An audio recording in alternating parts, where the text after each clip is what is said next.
Hello and welcome to Present Ma'am. Students often ask me, ma'am, how do we analyze a poem? Do we have to memorize the whole summary or the lines or all the figures of speech? But today I'm going to share with you a secret. Today I'll take you through one of the most beautiful poems in your syllabus, A Thing of Beauty by John Keats. Now wait, before you decide to skip this video thinking that, oh, this poem is not in my syllabus, let me tell you a shocking secret.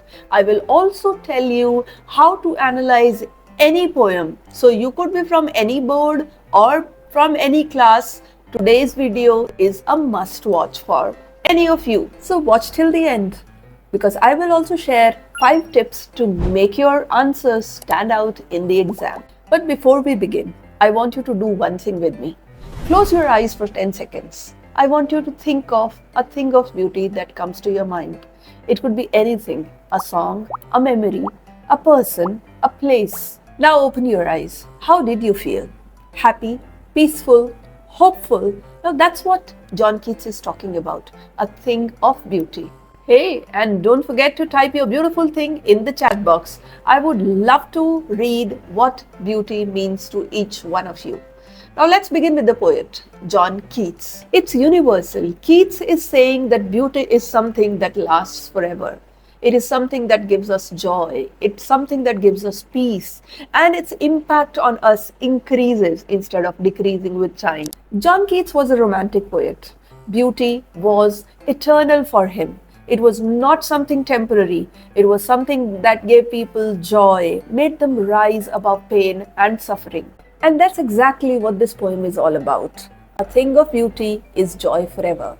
Its loveliness increases. It will never pass into nothingness.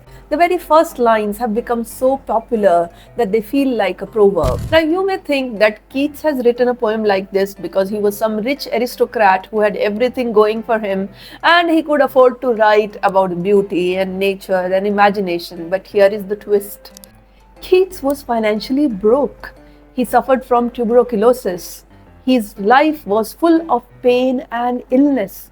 It was like someone who was standing in the darkest places and still writing about celebrating sunshine. He wrote about celebrating joy and beauty and imagination.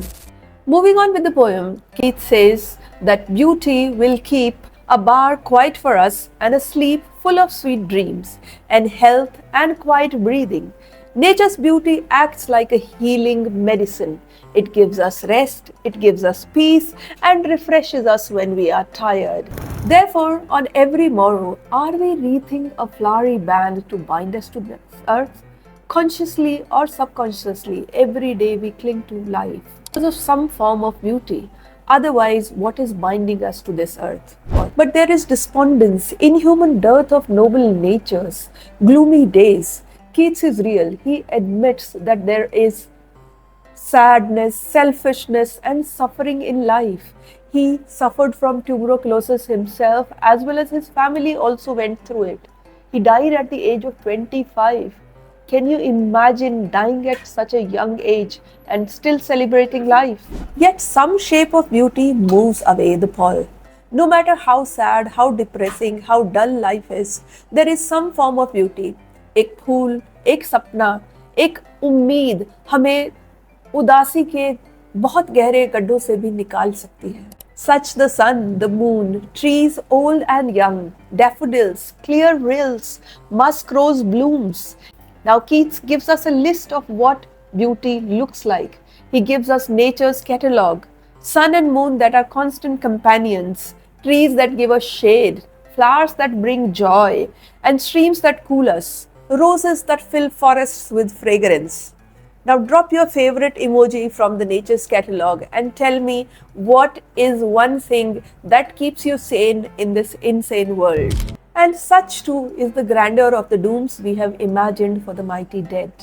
All lovely tales that we have heard or read. Beauty is not only in nature, it is also in stories. It is also in our great heroes. It is also in the people who are dead but still we honor them. Keats loved reading Greek myths, stories of heroes like Endymion and Apollo. He also felt that stories are also a way of keeping our heroes alive. Now moving on, He says that beauty is an endless fountain of immortal drink pouring unto us from heaven's brink. So he called beauty the Amrit, the Somras that is sent to us from heaven to keep us alive, to give us power when we are feeling low, when we are feeling weak. It is like an endless fountain flowing from heaven, quenching our thirst for joy. It never dries up. Now, what is your endless fountain? Do write in the comment box, and I would love to know what keeps you awake at night. Now, students, let us pause here. If you want to score well in poetry, I want you to remember this 4-step formula. The first one is theme. Ask yourself, what is this poem about? Now, if we take the case of this poem is centered around the idea of beauty and how beauty gives us joy and happiness and keeps us alive. Now, the second step is analyze the tone and mood of the poem. Now, what is the tone that the poet has taken towards its subject? What are the emotions that are being conveyed? Is the poem optimistic? Is it spiritual? Is it uplifting? Now, the third step would be look at the imagery and the devices used in the poem. What are the images that stand out to you in this poem? What are the poetic devices that have been used? Now, when we see that beauty has been compared to a bower, that is a metaphor. When we see how nature has been personified, it has been treated as a person, then that is known as personification. Now, so many sounds have been repeated throughout the poem, that is alliteration. So make a list of the figures of speech and you are set for the third step. And now comes the fourth and the last step. So now the fourth step is talk about or look at the relevance of the poem for today. What is the message that the poem is trying to give you? Why does the poet say what the poet is saying? How does it connect to life? Now, in the case of this poem, the poet is trying to tell you that beauty helps us overcome sorrows in life. Now, if you write your answers using this 4-step formula, you are already exam ready. In your exams, you may be asked questions like, what does Keats mean by a bower quiet for us? Or how does beauty help us in overcoming sorrow? But if you have understood the imagery and theme, you are set to tackle these kinds of questions. Now, what I promised you was that I will also give you a 5-step formula to make your answers stand out in the exams. So always begin with the theme in the first line. Use words and phrases directly from the poem. Also use connectors like the poet suggests or the poet has said. Avoid writing the poet's biography unless it has been asked. And finally, end with some universal message that is applicable to all. So next time you see a poem, don't panic. Remember the 4-step formula. And also remember, Keats said, a thing of beauty is a joy forever.